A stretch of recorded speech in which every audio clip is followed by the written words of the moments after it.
Hey everyone, this is Leo. Welcome back to the Sound Museum and our second Michael Jackson episode. And this time we're celebrating the continuation of the history era with Blood on the Dance Floor, the movie Ghost, and the remixes. And joining me once again is my good friend Adrian. Hi, Adrian.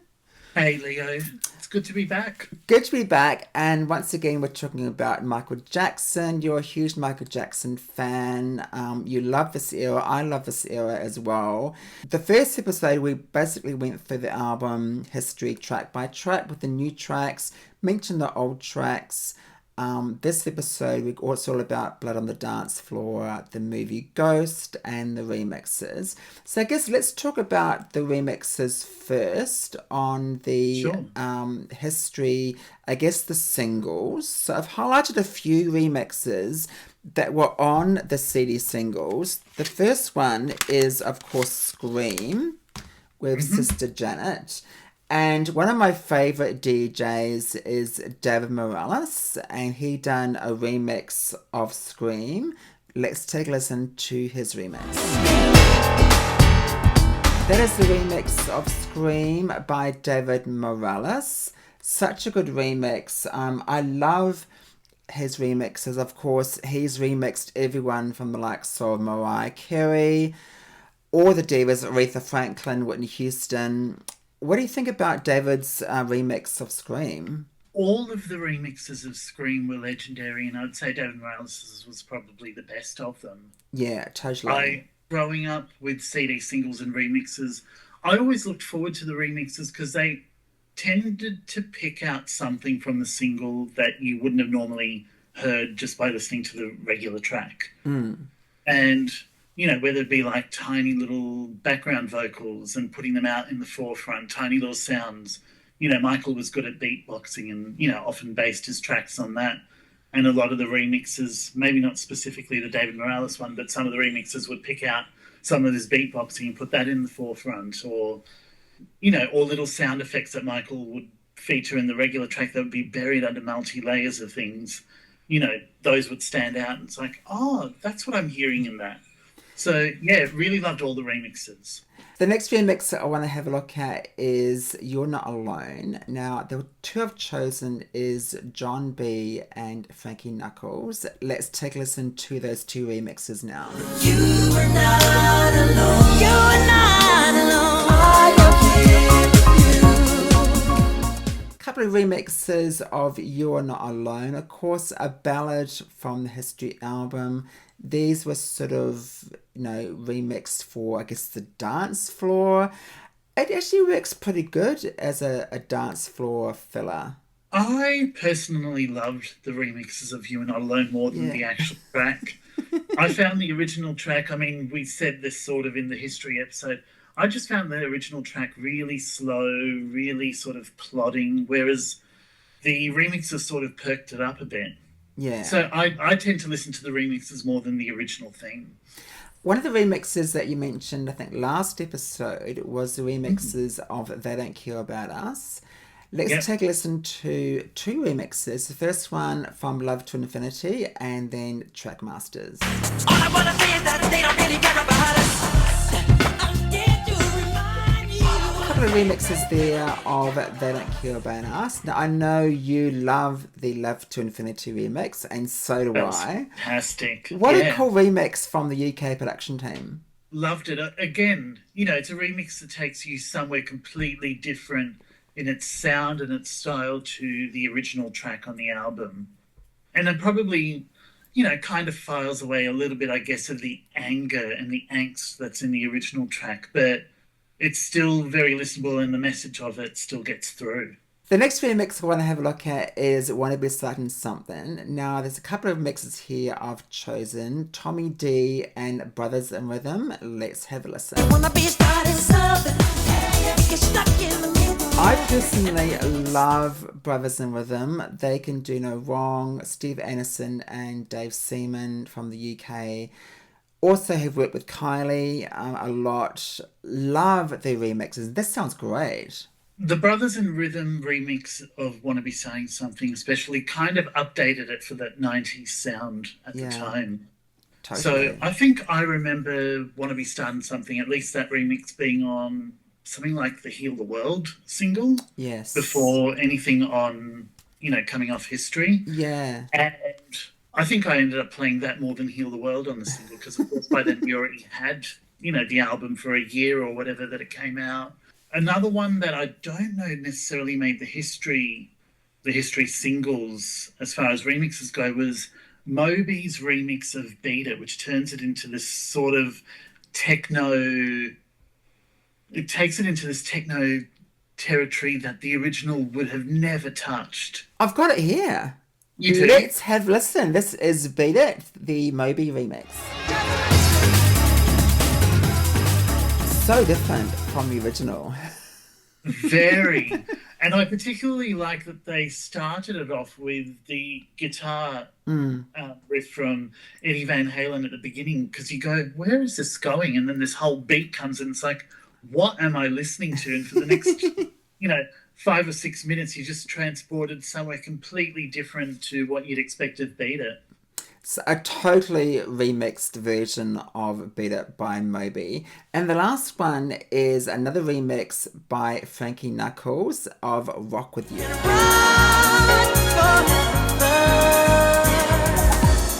Now, I love Off the Wall. I love this song. This is an awesome remix. Frankie Knuckles is an incredible remixer. Is it still with us? I'm not sure. Oh, I don't Let's know. Google I'm that. going to say yes because I haven't heard differently, but I could be wrong. Yeah, I'm pretty sure still. I'll just Google this quickly. But yeah, I love that remix by Frankie Knuckles. What do you think of that one? It's brilliant. For me, that was probably the highlight of the You Are Not Alone single. Like, yeah, it was You Are Not Alone. It was the remixes of that which were good. And then this concludes like the main CD single of that. Yeah, And it was just like, this is beautiful. yeah. And it's probably one mix that I still listen to a lot these days. It's a really good remix. And sadly, Frankie Knuckles has passed away back in Oh, 2014. how did I miss that one? March the 31st, 2014. R.I.P. Frankie Knuckles. He was an amazing Absolutely. remixer. Incredible work. He's just done so many. Yeah, he had type 2 diabetes and complications from that. So yeah, awful. What I'm loving so far with all of these remixes are some of the names you're bringing up, Leo. Yes, Like, these are absolute legends in the dance community and as yes. far as DJs and remixes and stuff. And it's like they were all here on these singles and we just kind of fobbed them off a lot of the time and just went, oh yeah, they're just another remix. But no, these are like the remixes. Dad Yeah. Morales, Frankie Knuckles, Brothers in Rhythm, Moby. Yeah, some awesome remixes from this period. Now, apparently you were telling me last week that Michael didn't like remixes. Ooh, this is a good segue into Blood on the Dance Floor, isn't it? It is a bit of a Um, segue. so I guess, as we're going to be discussing the album more detail, so Sony wanted to extend the life of the History era. So sort of by the end of 1996, Yeah. as History already had its sort of main three or four singles, Scream, You Are Not Alone, They Don't Care About Us, Earth Song, and Stranger in Moscow. Sorry, five singles there. Mm, They were kind of like, okay, we're kind of done with this era, but we're not done with marketing History. mm, Because by then the History tour had just started in Europe, it was coming to Australia, it was going back to Europe in 97, so they needed something to extend that out. mm, Michael's idea was to put out an EP of tracks that hadn't been released yet. So the songs that you hear on Blood on the Dance Floor weren't necessarily new songs recorded for a new album. These were songs that, for whatever reason, didn't make Dangerous and History. Or, as we'll discuss, with sort of like Ghosts and Is It Scary, how these two songs evolved and why they evolved from what they were earlier in the 90s towards what ended up on Blood on the Dance Floor and the Ghosts film. So Michael's idea was an EP. Sony went, no, we need something to fill it out. So they commissioned a whole series of remixes, in addition to ones that had already been released on the singles, to put that out as a new album. Michael created his songs the way that he wanted. So what you hear on the albums are the sounds that he wanted to be put out. He didn't mind things like remixes being on singles, but to base a whole album around remixes, which weren't really how he crafted his own music, he kind of was, dare I say, insulted by it. And he never really loved the remixes themselves. Okay. So that's where that comes from. I mean, it kind of deviates away from what he had in mind for these songs, and it was kind of put in the hands of other people. I can sort of get his point, because a remix album it wasn't really the norm back in the day, you know, and even EPs and stuff, there wasn't many artists releasing EPs. I think Mariah Carey done one for MTV Unplugged. So, but the 5 tracks that are from the Blood on the Dance Floor album, let's just run through those 5 tracks. Beginning with the first one, which is the title track. This is Blood on the Dance Floor. Now, I watched this video for the first time in years this morning, just to sort of refresh my memory. It's a really funky video. I love the red and the dancing and stuff. This was quite big for Michael Jackson. Number 1 in the UK, Spain, Denmark and New Zealand. Top 10 in over a dozen countries. Number 5 here in Australia.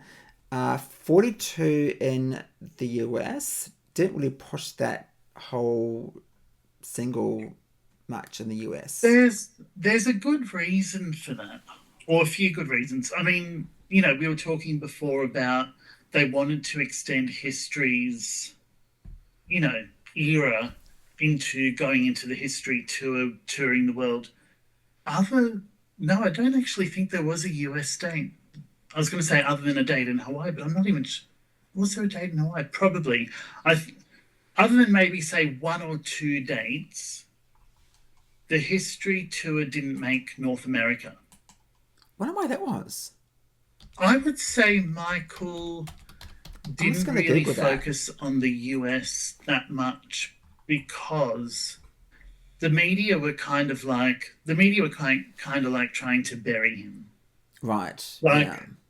You know, in preparing for these 2 podcast episodes, I brought out like my scrapbooks from that era, because they were the things I did as a teenager. Fun. But, you know, it's like a time capsule of what was happening with Michael at the time. And most of the articles, especially things like the National Enquirer, and, you know, even like the regular magazines that we had here, like New Weekly, New Idea, Woman's Day, all of those, it has a very tabloid bent to the point where it's like 90% of those stories, there's no way there's even an ounce of truth in them. Yeah. They were just making more and more elaborate stories to completely diminish anything positive that was coming out about Michael. To sell magazines. Yeah. To sell magazines, to, I guess, one up on each other. So it's like if, you know, Michael's an alien in magazine A, you know, Michael's an alien who eat people in magazine B. You know, they were so ridiculous. Yeah. But because people had no idea who the real Michael was, they thought this was it. Yeah. So by the time Blood on the Dance Floor and sort of the history era came, most of America kind of didn't want to know what Michael was doing. So by the time Blood on the Dance Floor came out, they weren't really touring history there. So Sony didn't really push Blood on the Dance Floor or its singles from that album or that section of the history era out into the American public that well. So, you know, Blood on the Dance Floor didn't make the top 40, and neither did Stranger in Moscow, which was the follow-up, which barely scraped the top 100. To answer your question, you were correct. He did play one date in the US. Hawaii? Actually, 2 dates, yeah. In Aloha Stadium on January the 3rd and 4th in 1997.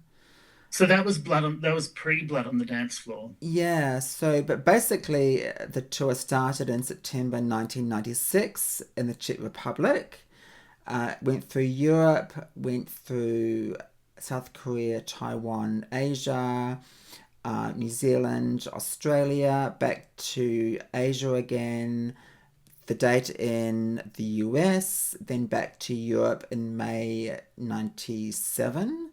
And he toured through Europe and then the UK, more Europe until September, and then dates in South Africa in October, where the tour ended in Durban on the 15th of October 1997. So for a tour over more than a year, which you would call a full sort of world tour, Yeah. the US isn't really covered other than a couple of sort of smaller dates, shall we say. Didn't really need America.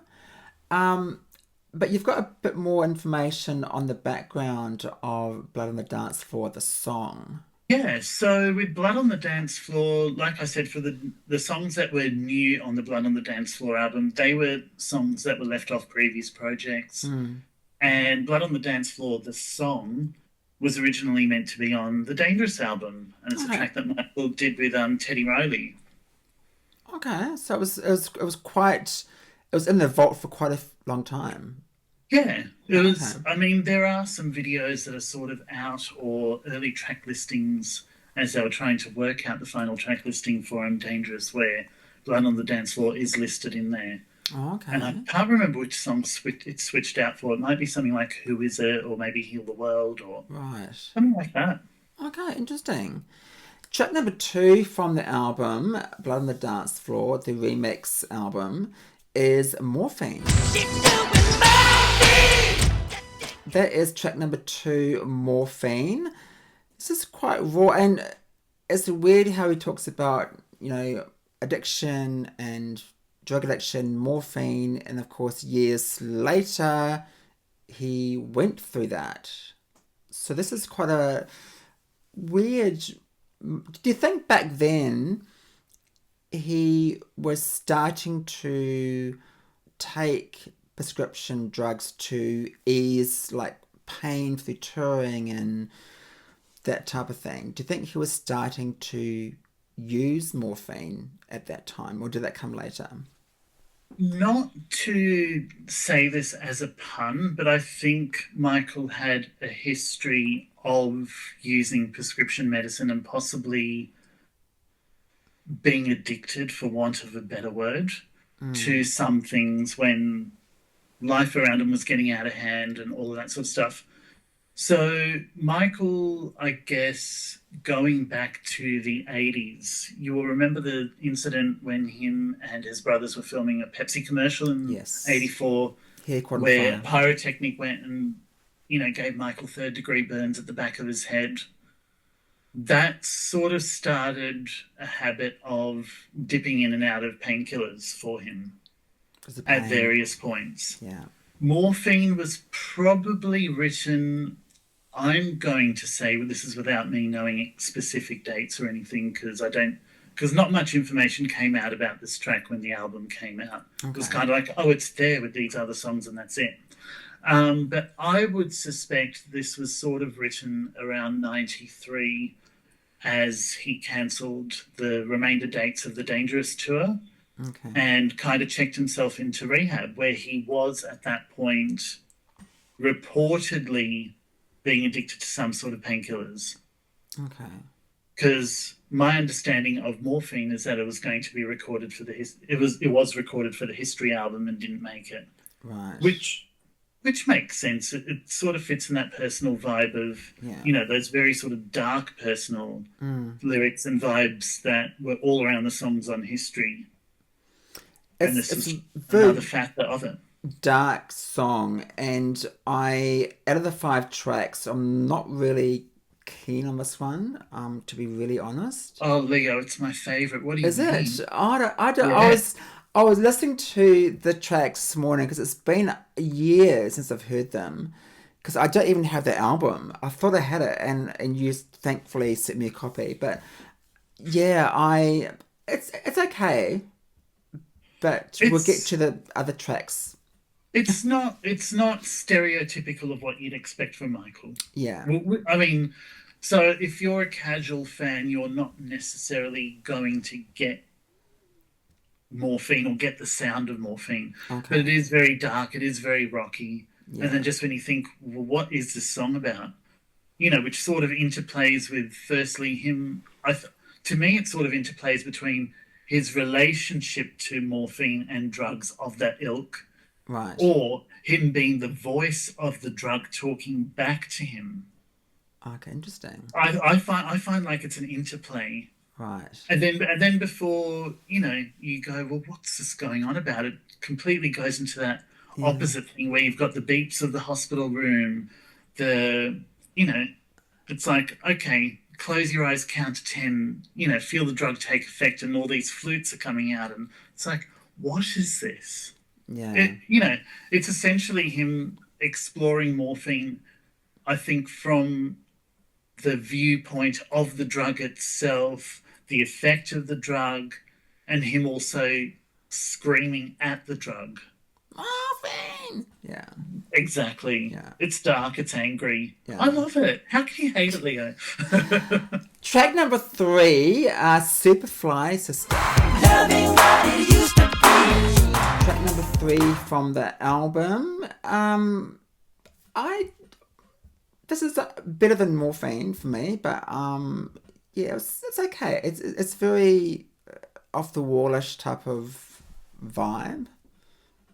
It is probably my least favourite of the 5 new tracks on Blood on the Dance Floor. Okay.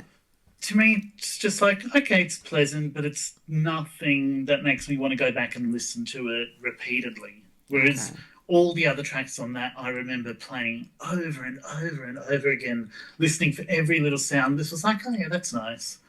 Superfly Sister was one of the songs that were recorded in the sessions that led up to Dangerous. Michael was working with very different writers and different writing teams to try and sort of establish the sounds that would make Dangerous. And this is sort of one of the ones that didn't quite make what he was envisioning for that album. Right. So he kept it and used it for this album. Yeah. Yeah. Track number 4, this is Ghosts. Tell me, are you the ghost of jealousy? That is track number 4 from the album Blood on the Dance Floor, History in the Mix. That is Ghosts. I really like this one. I was listening to it today. I thought this is really, really good. It's really, this was a single, a double A side. It was the B-side of History, which for territories outside of the US was the second single from the Blood on the Dance Floor era, as in the follow-up to Blood on the Dance Floor. The History and Ghosts single did probably best in the UK because, if I'm not mistaken, that's when Michael was touring there. Yeah, number 5 in the UK. Show us your copy, Adrian, of the single. Yeah, so... I don't have that one, but you've got it there. So this is the Aussie edition, which has History and Ghosts on it. So so lots of mixes of History in one, I think, of Ghosts on there. Okay. Maybe 2 there. Yeah. But in the UK, they doubled up on having 2 singles. So we've got one which is just History, which has mostly, I think, just mixes of History on that one. And then there's History and Ghosts, which again, I think is mostly History mixes, but there might be 1 or 2 Ghosts as well. Okay. So like CD1, CD2. Maybe one other one. Yeah, in the UK. 29 in New Zealand, 43 here in Australia, top 20 in several European countries. So it did pretty well. And this was I guess the album from the movie Ghost, which we'll get to in a bit. This is track number 5. Is It Scary? Is that scared for your baby? That is It Scary? The final, I guess, new song on the album, Blood on the Dance Floor, History in the Mix. Again, I like this one. It was the whole ghost sort of scary type of vibe. I like these last two tracks. Did you notice, Leo, that Is It Scary and Ghosts share lyrics? They kind of interplay with some of the same words. I'm not that observant when I'm sort of listening when I'm listening to tracks and I'm doing something else at the same time with some of the background. No, I don't really notice it at all. Well, I'm an awful fan, aren't I? well, look, you're not.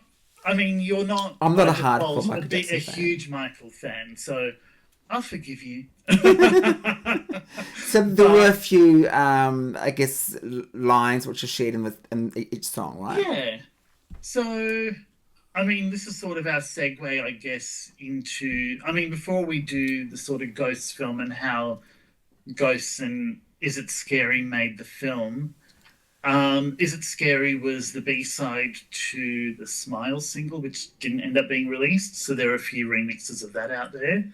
Okay. So, of course, with that, we don't really have chart information because we're talking about a single that was withdrawn. Right. So it was kind of like the final, I guess, song of the History era, if you like. Okay. Along So with Smile. I watched the movie Ghosts this morning, and I messaged you and said, I don't remember watching this at all back in the day. If I did watch it, I've got no memory of it whatsoever. But I watched it this morning, and I can see where the $15 million went because there's a lot of visual effects. Around that time, if I'm not mistaken, there was Terminator 2 with that. My years wrong. With the Terminator 2 whole was a few liquid. years before that. Yeah, with the whole liquid. But with thing. that said, Ghosts did start as a film called Is This Scary in 1993, and Okay. Terminator 2 was sort of like 91, 92. Right. So Okay. it would have been, so it probably was using a lot of the same technology and Yes. same teams that worked on T2 to work on Yeah. Is This Scary, which then became Ghosts. So I watched the movie, and this is how stupid I am. At the end, over the credits, they had Michael in the chair. I feel like he's just doing his makeup and stuff, and they were putting things on his face like the mask and everything, latex, and the he mink was layers. he was actual mayor in the movie, and I had no idea to the end. So that's how good the makeup was. I had no idea that he was there played the mayor. Before you brought that up, I was going to ask, did you know that Michael played multiple roles? No, I just yeah. So anyway, very very good sort of short form. Well, it was 39 minutes, but really really good, very clever. I love the makeup and the costumes, the dancing, the choreography. One of the dancers in the movie was a guy called Chris Judd, who dated J-Lo in the early 2000s. Commiserations. Do you remember that guy? I think that they came to Australia together, and he was J-Lo's guy at the time. Well, he's in the video. I saw in the credits there. Anyway, Well, J-Lo was in Janet's That's the Way Love Goes. I know, yeah. So they did the rounds. They did the rounds. But I really love the visual effects and the whole and the kids were sort of there, and sort of at the end there was a bit of a cute moment which I loved. And what did you think as a fan watching that for the first time in the movie theatre back in the day? So with Ghosts, I got to see it in the cinemas when History toured Australia in November 96. And it's like, I know that date really well. It was my first concert. They had screenings of Ghosts if you sort of bought copies of History from Brash's. Okay. So you could go and buy a copy of History from Brash's, and they would sort of give you like a poster So it was like a poster of Michael with performing live at the Super Bowl, and you also got this double pass to see Ghosts. So Michael attended the Sydney premiere, as far as I know, and for the Melbourne one, there were a couple of screenings in, and this will test some of, or this will bring up memories, I guess, for some people who were in Melbourne in the 90s. It was at Hoyt's on Burke Street. Right. Do you remember that one? Well, I moved here in 2000. So I think it was still being there still then, there. I think. Yeah, I think I did. What been to remember Burke it. Street? Yeah. And, so we went in, saw it, and it was just absolutely mind-blowing seeing it on the screen. Of course, the featured track in there, which had most of the choreography and stuff to it, was Too Bad from the History album. Mm-hmm. And there was just this little interlude in the film which played a little bit of an instrumental from Ghosts, and then the song sort of covered the credits. The edit you've probably seen, which ended up like on the VHS and subsequent releases and TV broadcasts everywhere, has Ghosts in the film as well as Is This Scary, but in the cut that I saw in the cinema, that wasn't the case. Okay, interesting. So they were still fine-tuning that as far as what they were doing before they released it. To give a little history on the Ghosts film, we sort of mentioned this a little bit earlier, but it was originally a film called Is This Scary? Of where Is This Scary was going to be a featured track in it. In that version, which was supposed to coincide with the movie Addams Family Values, it had some of the kids from the Addams Family movie, like Christina Ricci and the other kids. And the guy playing the mayor wasn't Michael Jackson. It was actually a different actor, and there were different actors in the film. Right. But when that sort of fell through due to contractual stuff, Sony probably not letting Michael record or produce things outside of what he was doing for Sony, that all sort of fell on the wayside. So Michael didn't want to lose the idea of this movie, so he had it refashioned into what we saw as Ghosts. And Stephen King was also tied to this project. He was. I think he was like an associate director or sort of like might even been like a sort of I think shadow writer or a ghost writer. Yeah, I think I'm just going to Google this now. I'm pretty sure he was a writer. I'm just going to go into the... I think it was, off memory, it was based on a story. A story by Stephen King, Michael Jackson, and Mick Garris. So he was... I think somewhere in there he also kind of sort of helped fashion the script and some of the scenes for it. Interesting. And the final film was shot by Stan Winston, who was very big in those sorts of action films and horror films as well, and special effects back in that time. And over the closing credits was a song called On the Line. Is that right? It's got here on Was it in? I don't think it was in the credits, but it is associated with Ghosts in that song. It's a Babyface song, by the way, which again was recorded for History. Didn't make it. Like there was a section there when Michael was recording History where Babyface sort of submitted a lot of songs, of which I don't think any actually made history, but this one came out as a bonus CD, which I do have here. And of course you've got it. There it is. So it's associated with Ghosts in that there's a Ghosts box set that came out with the VHS in sort of late 97, early 98. So the single has On the Line, it has a remix of Ghosts, and it has a remix of Is It Scary? Now show us your box set, because I know you've got a box set of Ghosts with the VHS and...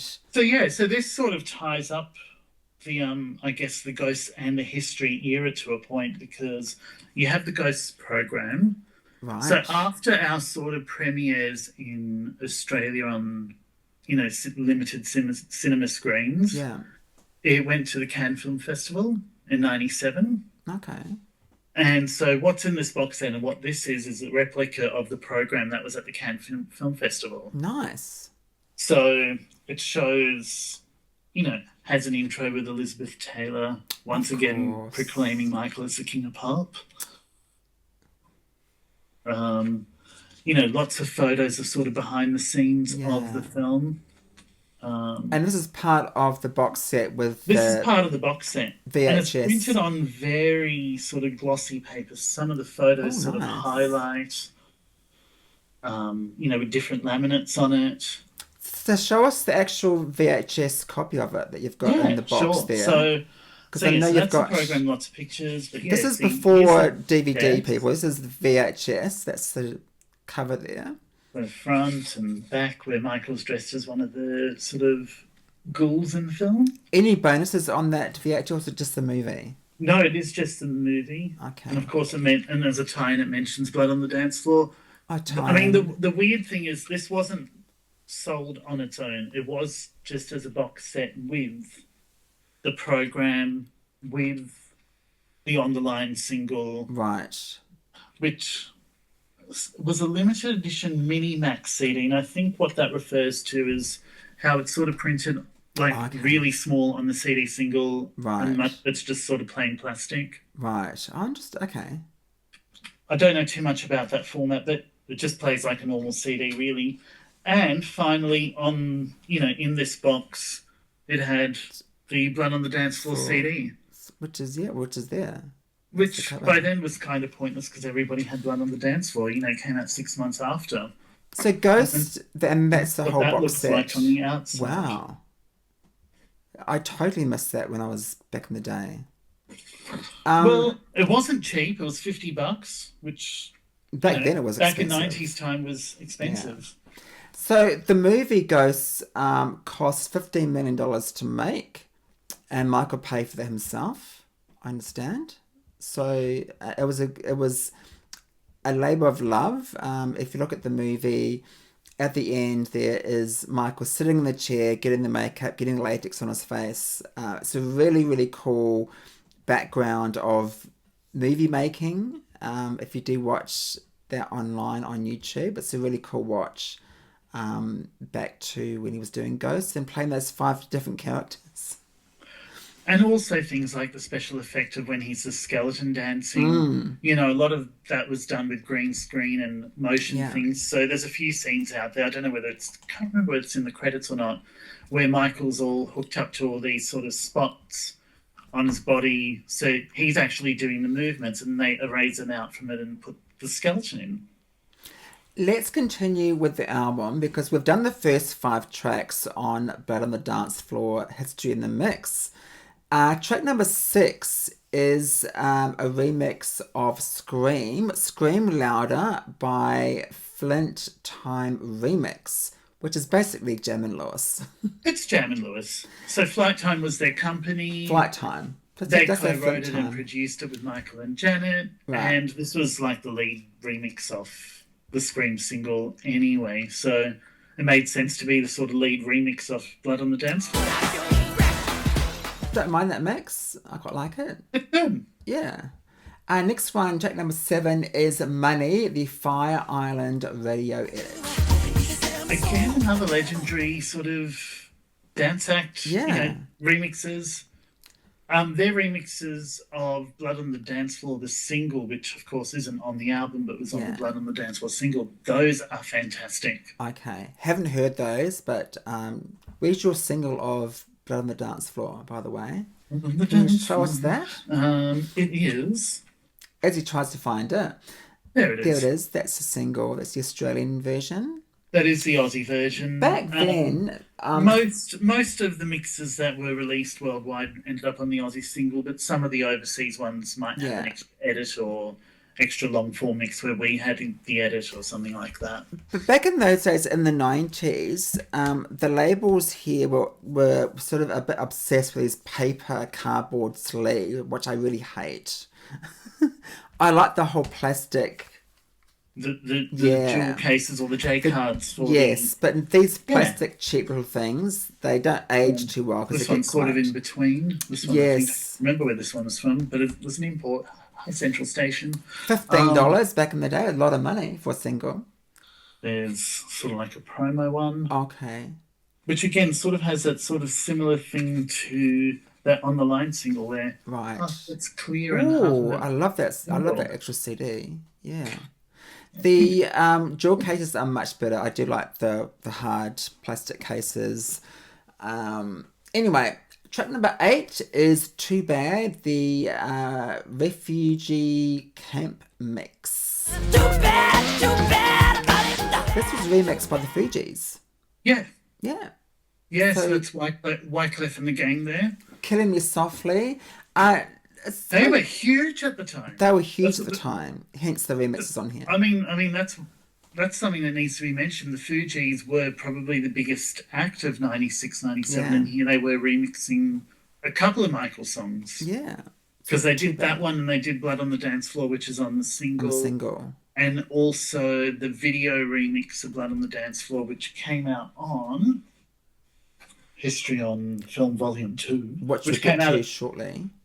So that came out at the time of Blood on the Dance Floor, just after, and that had the refugee camp mix edit as the version of the Blood on the Dance Floor clip. Track number 9 from the album, Stranger in Moscow, the Tears and House Club Mix. Stranger in Moscow. Love this remix by Todd Terry, another great remixer, another great producer. I haven't actually heard many other remixes of this track, but I love this remix. Love it. It's a great remix, but this is the one time where I probably go, oh, I like the original ballad version more. I mean, I don't hate it, but I go back to the original more than the remix. The remix reminds me of when you're sort of in a gay club in the 90s. So it's for the dance floor. It's a ballad remix for the dance floor. That's what it basically is. Yeah. But that was done a lot back in the day. It was. There's a lot of ballads remixed for the dance floor. Where some worked really well and some are like, what were they thinking? Yes. Yeah, totally agree. Like one comes to mind as one, that's being that was done really well and probably overshadowed the original one, Tony Braxton's Unbreak My Heart. Oh, totally. That remix lifted so much of that song more than the original. Also, Deborah Cox, Nobody's Supposed to Be Here. Nikki French, Total Eclipse of the Heart. Absolutely, because the slow version of her version It's not very was good. all right, but then you hear the high energy version, it's like bang. This is it. That was the hit. Yeah. Amber, what's that song by Amber that she did really well? Not This Is Your Night? Not This Is Your Night. No, it was Sexual. The Hex Hector remix. Yeah. So there's plenty of examples, people, where from that era, from the 90s, where a ballad into a dance mix, and the dance mix was 10 times better. There's so many examples. Everything But the Girl Missing. Yes, Just by as you were Todd saying that, Terry. it was like the original was like, okay, this is good, but the remix was the one that was the big international hit. Yeah, by Todd Terry. There you go again. Yeah, just to tie that back in. Track number 10, a remix of This Time Around by DM. By DM, yeah. Yeah, who's DM? This right. Yeah, it's not one of my favorite okay. It was one of tracks. the zillions of mixes that were put out as a promo single in the US. in the US. Track number 11. Now we both love this remix. Earth Song, Henny's Club Experience. Love that mix. It is beautiful, and I it is love one this of one. those I remember just sitting back and listening. Off memory, it's about 10 minutes long. Yeah. It just takes you on this completely different journey than the original song does. Yeah. But it complements Earth's song really well. It does. Like It's the sounds he put in that just really works well for that track. really beautiful remix. And I've got a single here, which is the Australian version. And actually on the The overseas one with me. A couple of overseas ones. But on the B side, well, on the single is this Club Experience remix. Also, the radio edit is on here, and the Wanna Be Starting Something remixes are on here as well. Whereas the reason why I have so many versions of the overseas ones was overseas had things like mega mixes. We love a good mega mix. And this one, was this Wanna Be Starting Something as well? Oh yeah, this would be closest to ours. This had the two mixes of Wanna Be Starting Something on there. Okay. But yeah, no, the overseas ones had different mixes to us. So as a collector back in the 90s and noughties, when you come across these things, it's like, that's really expensive, but it's like, there's another version of this. And this is before streaming, before downloads, before, YouTube. Yeah, before YouTube. You couldn't really buy them online. You go to your local store and they used to get them in. So different times. But and with some of these promos, you just wouldn't see them or hear of them until many years later, where it might just show up in a secondhand record shop. And you think, yes! And then it's like, hello, Christmas, what is this? It's raining CDs. Track number 12 is You're Not Alone, the classic club mix. This was remixed by David Morales, is that right? I think so. I think it is. I'd have to look at the credits, but I think so. I think you just check. Well, I just check this because I don't like saying the wrong thing. I could open and flip through the booklet. I'm pretty sure it was actually. I'm looking at the. Yeah, it was. Yeah. No, Frankie Knuckles. Oh, was that Frankie? Frankie Knuckles, Okay. Yes. Do we need to record that bit again? So you No, that's probably fine. haven't seen the Blood on the Dancefloor booklet. That's fine. So I apologise. Frankie Knuckles remixed You're Not Alone, the classic club mix.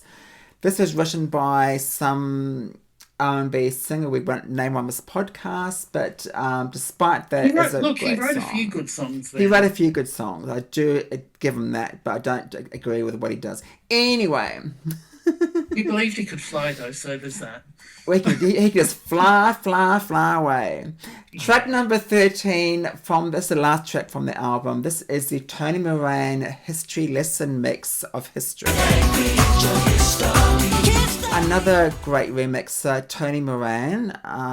He's done some amazing remixes over the years. Celine Dion's My Heart Will Go On is a prime example. That was huge.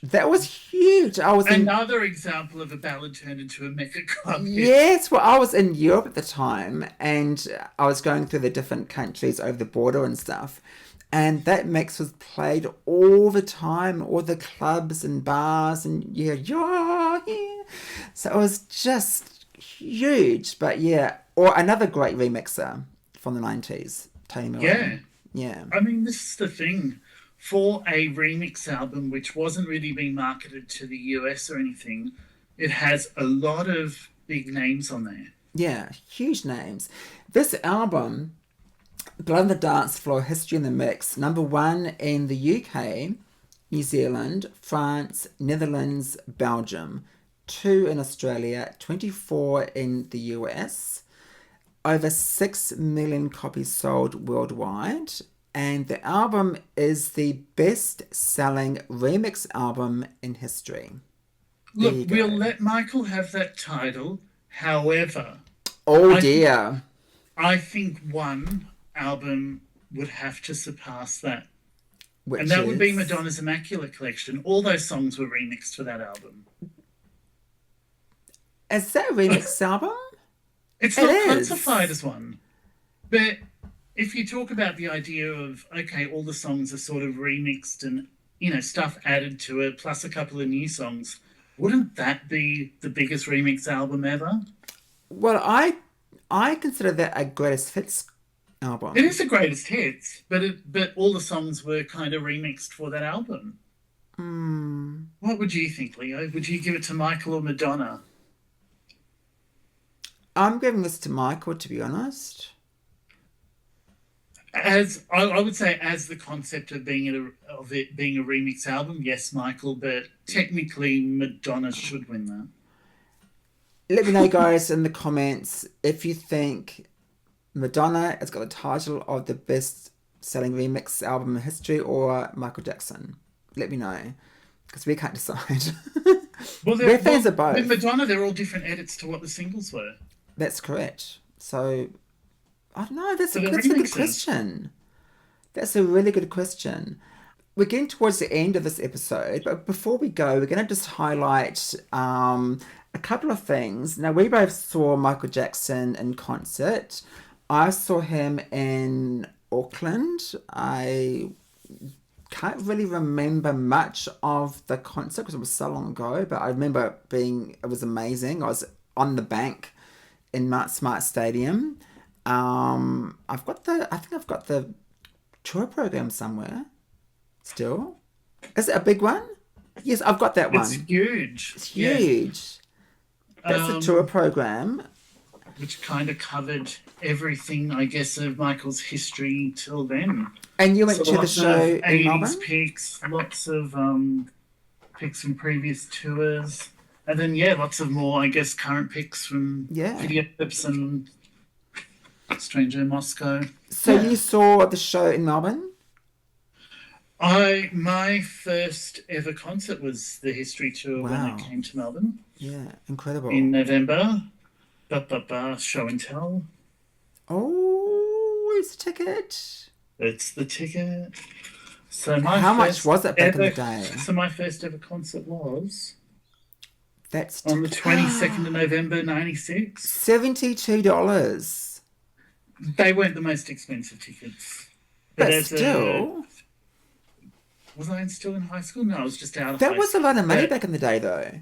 But yeah, they were one of the cheaper seats. So 72 was the cheaper tickets, and then I think it was something like 150, 175 for the more expensive tickets where you were on the pitch and really near the stage. Yeah. I was in the stands. But back in those days, in the 90s, that was a lot of money. It was. It was a lot of money. Yeah. Michael was worth it, though. It was. Amazing concert. Also, the DVDs. Now, DVDs. I have the first one, which covers the greatest hits, right? So the first one that came, it wasn't DVD. The videos. In the 90s, it was VHS. VHS. And it was also, for those who want to go really old school with their sort of technology, it was Laserdisc as well. Wow. Okay. So that's what the Laserdisc for Video Greatest Hits history. Wow. So Video Greatest Hits came out with the History album. Right. So this was back in 95, and it had the main sort of hits from, Michael's eras coming up to the History album. So you have Brace Yourself, you have the sort of stock standards, Billie Jean, Black or White, Bad, Thriller, Beat It, and finishes off with Heal the World. When the DVD version came out later, there were some alternative edits, like the more extended version of Bad, the more extended version of The Way You Make Me Feel, which were rarely shown on TV or not released on VHS or anything previously. And when Blood on the Dancefloor came out, or very soon after, we mentioned this earlier, yes, there was History on Film Volume 2. I don't have that, but I have something, I've got another thing right there. I'm going to get it. I've got this one. Yeah, so that came out in the early 2000s. And I've got this one. And that came out posthumously, which sort of covers most of Michael's... all of Michael's video clips. Yeah, so all the videos, which is on what you've got there, is on this. So... Should be, yeah. You're Not Alone, Scream, Childhood, so yeah. So the main things that were on this of, I guess, the History era onwards was Scream, Childhood, You're Not Alone, Earth Song. They Don't Care About Us, that's the Brazil version and not the prison version. Right. Stranger in Moscow, and finishing off with Blood on the Dancefloor, which was the refugee camp remix, so the Fugees dies. So a really good, I guess, book ending of the whole era. Yeah. History, Blood on the Dancefloor, Ghost. You've got the tour, you've got the DVDs, you've got this Ghost movie. What an exciting era for a Michael Jackson fan, and a really exciting period for a fan, because this was a really successful era for him. Like, he was getting number ones all over the world. He was, despite the allegations against him a few years before, this really pushed him back at the top. To me, I'm glad I got to experience the history era at the time. Mm-hmm. History took everything that we knew about Michael, represented it, and then said, but this is what he's doing now, and this is just as big and bold and statement making and all the rest of it. And, like I said before, it coincided with my first concert. And just the whole architecture of it. There aren't too many artists now who spend that sort of time, money, effort into orchestrating the whole era, that whole thing. Yes, we talk about Taylor Swift now and how she has her eras tour, and she's actually really good at sort of masterminding and putting lots of Easter eggs and things and stuff. But Michael, with the technology of the time, with the money of the time, with how society was at the time, he was doing the equivalent of that. And it was so polarizing to watch. Either it was something you absolutely loved, which I did as a fan. I loved the whole pomp and pageantry of things like the trailer and stuff, where it's like, what the hell is this to anybody else who's watching this multi-million thing where they're not even, it's just to announce a new album's coming out. It wasn't even a song, it wasn't even a video clip. It was a statement. It was a statement to say, hey, this is history, my past, present, and future, and this is why I do what I do. These are the songs that you love, the songs you're going to love. It was such an amazing era. As I said in the last episode, I was working in music retail, so I saw firsthand the magnitude of like the sales. We're selling so many copies of this album. It was crazy. I love doing these episodes with you, Adrian. So thank you so much for joining me. Thank you, Leo. For these 2 episodes celebrating Michael Jackson's history, and in this episode, Blood on the Dance Floor, Ghost, and all the remixes, the DVDs, the tour. Yes, I really hope you've enjoyed these 2 episodes celebrating MJ and the history era. It's been so much fun just revisiting all the songs, the remixes, the different tracks, and having a good old chat about everything. So, and this is the last episode of season 4 of the podcast. I know. Where are you going? What are you doing? I'm just having a bit of a break over winter. So this is, I know, this is the last episode, but I'll be back in September. So okay, that's not too far away. Yeah, so You're forgiven. It's got a couple of months off. So basically July and August I've got off. So yeah, so thank you all again for listening. And if you're on YouTube, thank you for watching. You can also listen to this podcast on your favorite podcast provider. Visit my YouTube channel. There's heaps of videos, over 500. And I've now got over 5,000 subscribers on YouTube. You've been a busy boy. I've been a busy boy. So thank you all so much for watching, for listening. I really appreciate it. And over my 2-month break, I will be dropping a few, mini sort of episodes where I do my weekly new music radio segment in Melbourne. So I will be releasing those every week, but no actual new episodes, but just the new music to tide you over. Thank you so much again, Adrian, for joining me, and we'll see everyone soon. Thanks for watching. Take care.